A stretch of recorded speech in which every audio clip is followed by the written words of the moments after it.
Hello students, DSR public school की तरफ से आप सभी को नमस्कार। मैं अंशु सर आज क्लास 8 का ग्रामर के लेसन 1 का चैप्टर जिसका नाम है सेंटेंस, तो उसी को हम लोग देखेंगे। देखिए पहला क्या लिखा हुआ है, सेंटेंसेस लिखा हुआ है, तो इसको हम लोग समझेंगे कि आखिर सेंटेंस जो होते हैं क्या होते हैं। The well arranged group of words is called a sentence. देखिए बहुत सिंपल है सेंटेंस को पहचानना। एक ही चीज़ याद रख लीजिए कि जो भी ग्रुप ऑफ वर्ड्स हैं वे सारे के सारे वेल अरेंज्ड होने चाहिए।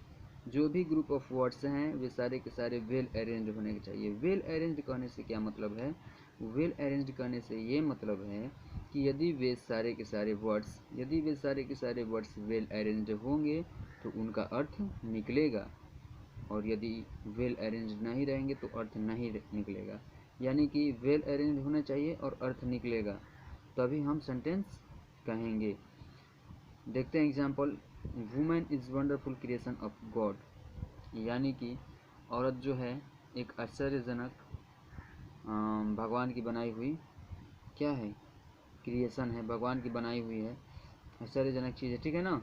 तो women is a wonderful creation of God. देखिए कहने का मतलब क्या है कि जो औरत है वो भगवान की बनाई हुई वंडरफुल क्रिएशन है, मतलब कि औरत जो है वो भगवान की बनाई हुई आश्चर्यजनक चीज़ है, ठीक है ना। तो देखिए इसका अर्थ निकल रहा है, for what did you come here yesterday. अब दूसरा का अर्थ कैसे निकलेगा, क्या निकलेगा? आप किस चीज़ के लिए यहाँ कल आए थे। ये भी वेल अरेंज्ड है, अर्थ भी कंप्लीट है, तो सेंटेंस हो जाएगा। तीसरा क्या होगा? The first speech of Nehru inspired the parents. Peasants है, पेरेंट्स नहीं है। The first speech of Nehru inspired the peasants, यानी कि नेहरू का जो फर्स्ट स्पीच है, पहला भाषण है, उसने किसानों को क्या किया? इंस्पायर किया, प्रेरित किया। तो देखिए सारा जितना भी आप देखेंगे सारा का सारा वेल अरेंज है और सेंस भी कंप्लीट है, इसीलिए हम लोग क्या कहेंगे कि ये सेंटेंसेस हैं। और यही बात यहाँ पर लिखा गया है कि all this above given group of words are well arranged to make sentences, यानी कि जितने भी सारे के सारे ऊपर सारे ये हैं सेंटेंसेस हैं, वे सारे के सारे सेंटेंसेस हैं इसलिए हैं क्योंकि ये well arranged group of words हैं। अब एग्जांपल्स में नीचे क्या दिया? Mister Sharma walk can a beach stick the of help, boys cry the much too. तीसरा में ही and by umbrella will to. देखिए आप ही लोग खुद सोच कर देखिए कि इसके ये सब का क्या अर्थ निकल सकता है। Boys cry the much too, क्या क्या अर्थ निकलेगा?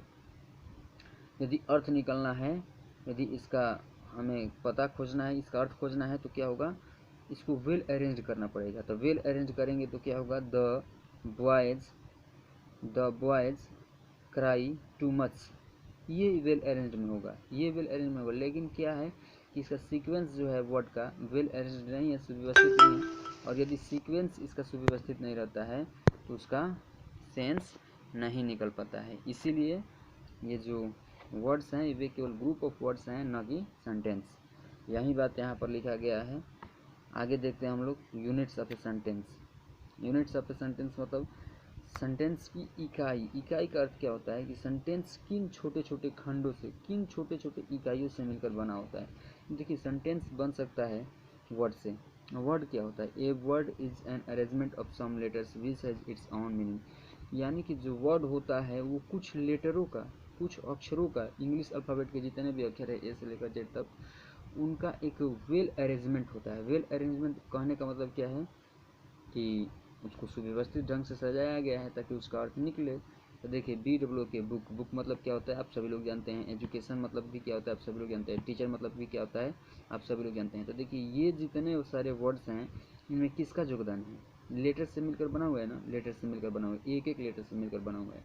और ऐसा भी नहीं है कि लेटर्स वेल अरेंज्ड नहीं है, सुव्यवस्थित नहीं है, और ऐसा भी नहीं है कि इसका अर्थ नहीं निकलता, यानी कि इसका अर्थ भी निकलता है, सुव्यवस्थित भी हैं, तो क्या हो जाएंगे, वर्ड हो जाएंगे, और लेटर से मिलकर बने हुए हैं, ग्रुप ऑफ लेटर्स भी हो रहा है। अब यहाँ पर बोल रहा है a word can have various meanings. कहने का अर्थ है कि जो भी वर्ड होता है वह अनेक प्रकार का अर्थ रख सकता है, ठीक है ना। एक वर्ड जो होता है वो पार्ट्स ऑफ स्पीच में अलग अलग फॉर्म में काम करता है, अलग अलग फंक्शन से काम करता है, इसीलिए एक वर्ड का अलग मीनिंग, अनेक प्रकार के मीनिंग्स हो सकते हैं। दूसरा में हम लोग देखते हैं है फ्रेज। फ्रेज फ्रेज क्या होता है, a phrase is a set of grouped words to express a partial sense. यानी कि जो फ्रेज होता है वो वर्ड नहीं होता है, ग्रुप ऑफ लेटर नहीं होता है, बल्कि ग्रुप ऑफ वर्ड्स होता है, ग्रुप ऑफ वर्ड्स होता है, और इसका एक पार्शियल सेंस होता है, एक पार्शियल सेंस होता है। पार्शियल सेंस मतलब इसका एक अलग अलग मतलब होता है। He is absent because of his illness.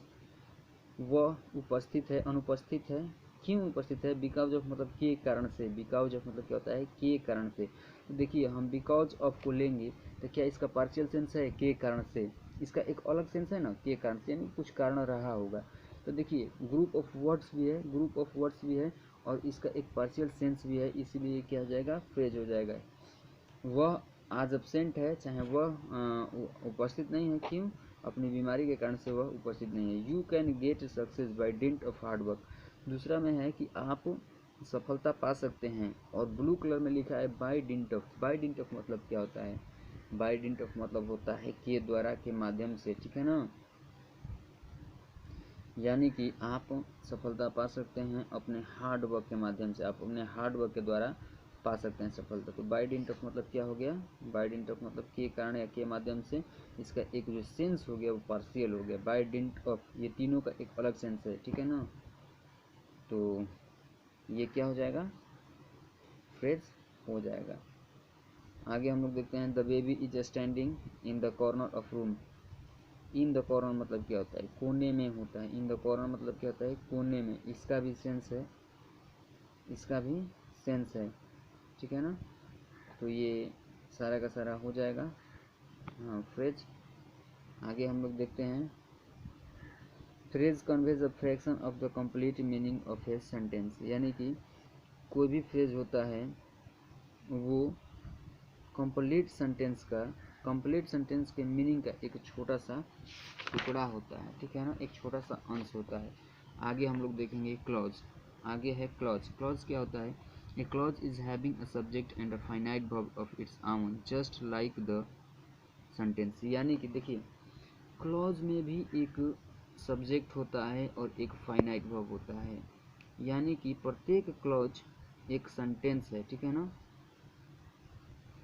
नहीं, प्रत्येक सेंटेंस एक क्लॉज है, प्रत्येक सेंटेंस एक क्लॉज है, यानी कि कोई भी सेंटेंस होगा तो उसमें एक ना एक क्लॉज उसमें आ ही जाएगा, चाहे वो क्लॉज आए प्रिंसिपल, चाहे वो आए सबऑर्डिनेट, एक ना एक क्लॉज आ ही जाएगा। तो क्लॉज क्या होता है, देखिए क्लॉज में एक सब्जेक्ट रहना आवश्यक है और एक फाइनाइट वर्ब रहना आवश्यक है। सब्जेक्ट क्या होता है, काम को करने वाला, you do not know him who comes here. देखिए ये सब्जेक्ट है यू, और इसके साथ है do not know, do not, do not, you के साथ है डू नॉट, यानी कि ये वर्ब है, और वर्ब में भी कैसा है, फाइनाइट वर्ब है। फाइनाइट वर्ब मतलब क्या होता है, सीमित।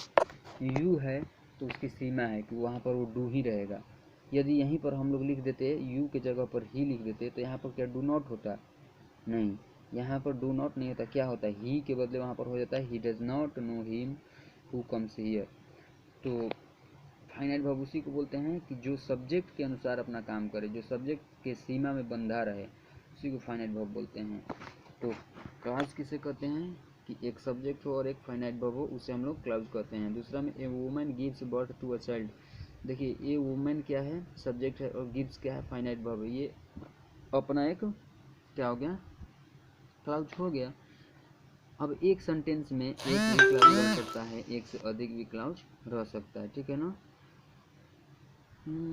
तो ये इसमें एक ही क्लॉज है, इसमें भी एक ही क्लॉज है, ठीक है ना, इसमें भी एक ही क्लॉज है। इसी तरह सारा है clause is a bigger unit of language than a phrase. देखिए क्लॉज जो होता है वो फ्रेज से बड़ा होता है। आप खुद भी देख सकते हैं कि फ्रेज 2 या 3 वर्ड का हो रहा था, लेकिन यहाँ पर ये जो क्लॉज है ये यहाँ पर 4 5 6 7 8 वर्ड के हो रहे हैं। तो ये आप लोग को बात समझ में आ गई होगी कि clause is a bigger unit of a language than a phrase.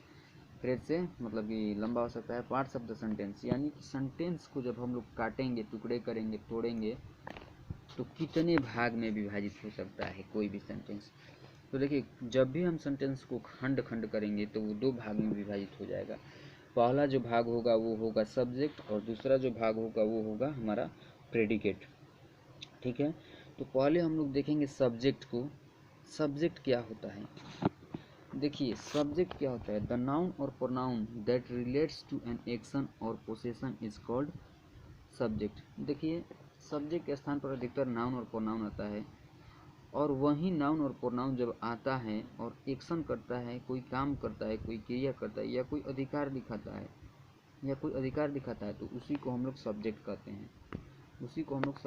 हैं। देखिए, आप लोग इसको सरल भाषा में समझिए कि सब्जेक्ट जो होता है वो किसी काम के करने वाले को कहते हैं, और या जिसके बारे में बात की जाती है उसको हम लोग सब्जेक्ट कहते हैं।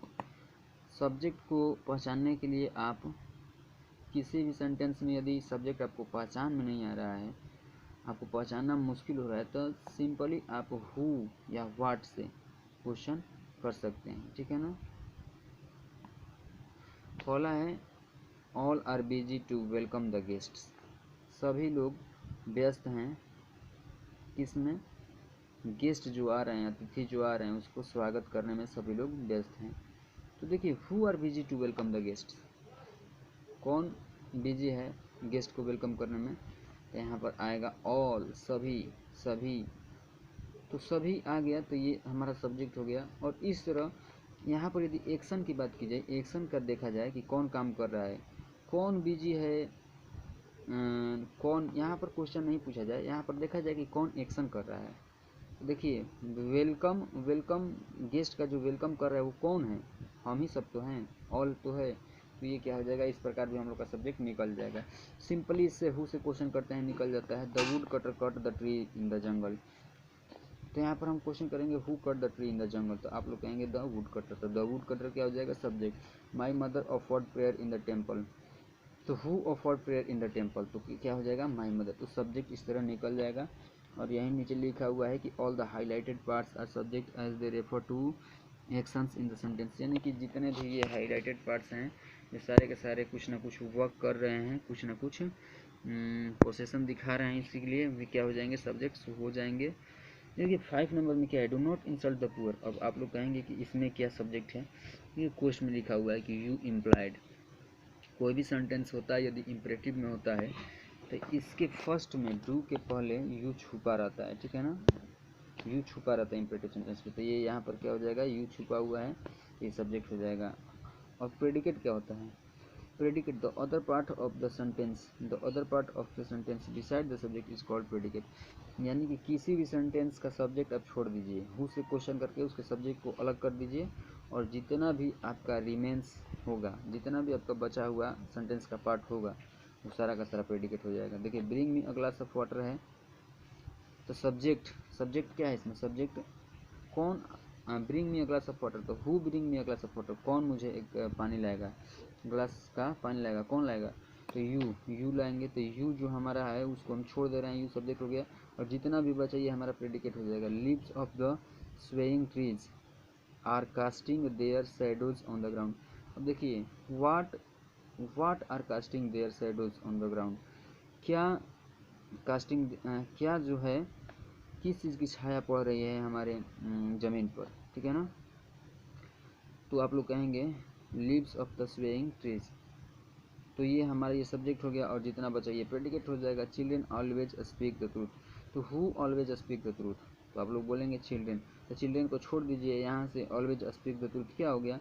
ऑलवेज स्पीक द ट्रूथ क्या हो गया? हमारा प्रेडिकेट हो गया। इसी तरह यहाँ पर लिखा है कि the subject can be the form of a word, phrase और क्लाउज, यानी कि कोई भी सब्जेक्ट होता है वो वर्ड के फॉर्म में हो सकता है, फ्रेज के फॉर्म में हो सकता है, क्लाउज के फॉर्म में हो सकता है, और only the verb can be sufficient to form the predicate, और प्रेडिकेट को बताने के लिए केवल एक वर्ब ही काफ़ी होता है। चलिए, तो आगे हम लोग देखेंगे अगले पार्ट में देखेंगे कॉम्पोजिशन ऑफ द सब्जेक्ट, यानी सब्जेक्ट का कॉम्पोजिशन क्या होता है, इसके बारे में हम लोग बात करेंगे। तब तक के लिए शुक्रिया।